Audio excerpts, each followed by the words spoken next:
1:39, 26 grados la temperatura. Me da mucho gusto recibir aquí en el estudio de Buenas Tardes Aguascalientes a uno de los aspirantes a precandidato del partido Morena, Arturo Ávila, que además es empresario aguascalentense. Bienvenido siempre. Muchísimas gracias, Rocío, te lo aprecio muchísimo como siempre, por supuesto. Y justo hay un tema importante que es el tema de la seguridad.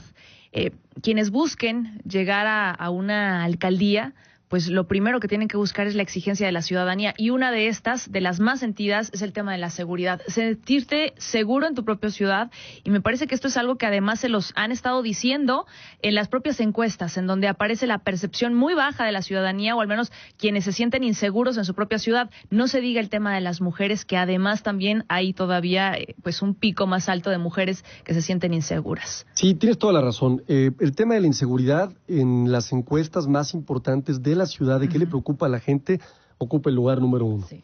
Por supuesto están los servicios públicos deficientes, por supuesto el tema de la movilidad y el tema de corrupción. En el tema de la seguridad te quise traer un tema hoy muy interesante, un tema muy importante que tiene que ver con la violencia de género. Y es muy importante, ¿por qué? Porque ha habido recientemente hechos muy lamentables. En primer lugar, por supuesto, muchas agresiones, por ejemplo, en la Ciudad de México, en el metro, que han sido documentadas por los medios de comunicación. Ni qué decir de este caso tan sonado que tenía que ver con este famoso feminicida de Catepec, que fue una historia muy sonada. Y ni qué decir tampoco del lamentable suceso que se vivió aquí en Aguascalientes con esta jovencita menor de edad embarazada que fue asesinada, ¿no?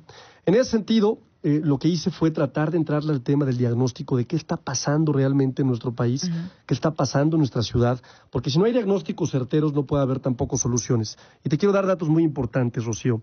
El primer dato muy importante tiene que ver con que, de acuerdo a la encuesta y la dinámica de relaciones de hogares que elabora INEGI, el 66.1% de las mujeres han sufrido alguna forma de agresión o de violencia que puede ser emocional, física, sexual o de discriminación a lo largo de su vida. Es decir, 6 de cada 10 mujeres. El segundo tema muy importante tiene que ver con las cifras. ¿Qué pasó en 2018 contra 2017? Es bien lamentable lo que está pasando. Ahí te van los delitos. Acoso sexual. En 2017, 1,685, 2018, 2,825. Hostigamiento sexual, 1,050 en 2017, 1,222 en 2018. Feminicidio, 736 en 2017 contra 845 en 2018. Violaciones, 10,722 contra 11,593. Tenemos un grave y lamentable problema de violencia de género en nuestro país. Y con esto, a ver, quien busque ser alcalde o estar en cualquier cargo de gobierno, la gente, evidentemente sabemos lo que corresponde a nosotros como sociedad, pero por otro lado, o sea, ¿qué políticas públicas se tendrían que encaminar para poder llegar a decirle a una mujer, siéntete segura, hoy por la noche puedes salir? Mira, esto es lo más interesante. Primero usted tiene que hacer un diagnóstico muy claro de qué está pasando y después qué va a pasar. A mí me llena de mucho agrado, porque además es un proyecto que pretendemos encabezar aquí en Aguascalientes, que el gobierno de la República anunció ayer que el próximo 8 de marzo va a dar a conocer, en el marco del Día Internacional de la Mujer, un plan integral para eliminar y combatir la violencia de género. No se ha dicho qué va a contener, pero creo que puedo anticipar algunos datos importantes que creo que van a estar incluidos. El primero es que va a ser un plan integral.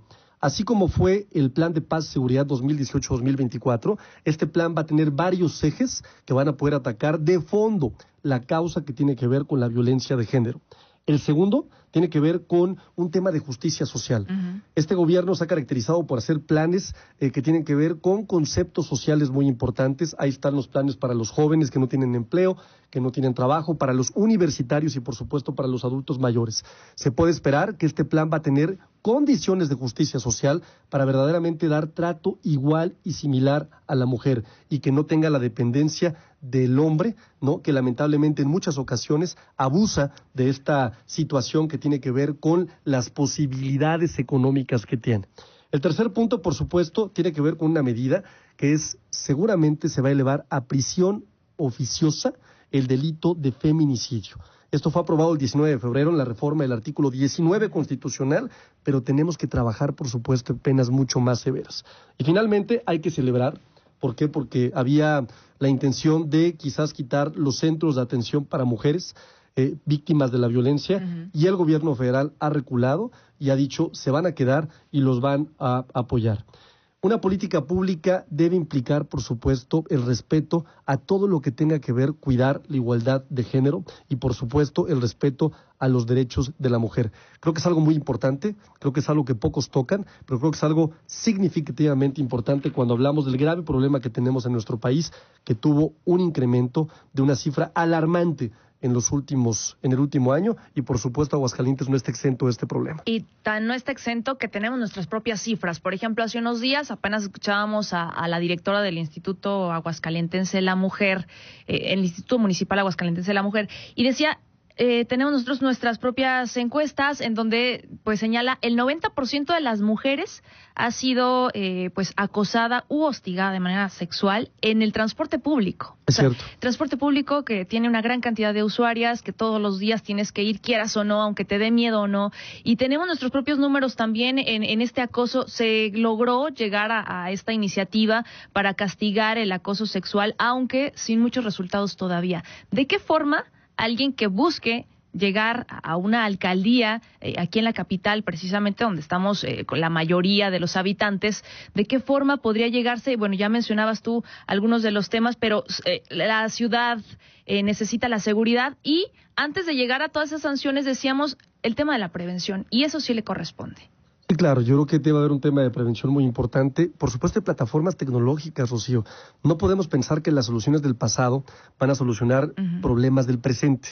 Y a veces yo veo, en el caso del municipio y en el caso de ciertas entidades federativas, que se pretende volver a tropicalizar estas soluciones que no han tenido éxito. Yo creo que hoy la tecnología permite tener plataformas muy, muy específicas que puedan, por un lado, atender el problema de fondo que tiene que ver con la educación, que tenga que ver, por supuesto, con una cultura muy específica, que tenga que ver con la prevención y con medidas de prevención para poderlo evitar, que le den garantías a las mujeres de poder denunciar también, porque la mujer sufre verdaderamente un grave problema. O sea, para denunciar tiene un problema económico, porque es dependiente, ¿no? Para denunciar tiene un problema también de que las autoridades no le hacen caso. Y hay que decirlo también, hay impunidad. Muchas veces en las autoridades, gran parte de los casos de acoso sexual se quedan simple y sencillamente en una carpeta de investigación que no prospera. Tenemos que cambiar eso y tenemos que verdaderamente ser ejemplares. Es decir, vamos a ser una ciudad de ejemplo, vamos a mostrar que en Aguascalientes se respeta a las mujeres. Y por supuesto Arturo Ávila es una persona que impulsaría este tipo de plataformas tecnológicas y la cero tolerancia a cualquier acto de violencia contra la equidad de género, y esto es muy importante. Arturo Ávila, gracias por estar con nosotros, como siempre, bienvenido siempre. Rocío, muchísimas gracias, por supuesto, te aprecio muchísimo el espacio. Al contrario, gracias por estar aquí. Él es Arturo Ávila, aspirante a una precandidatura de Morena para la alcaldía de la capital. 1:47 minutos, 26 grados.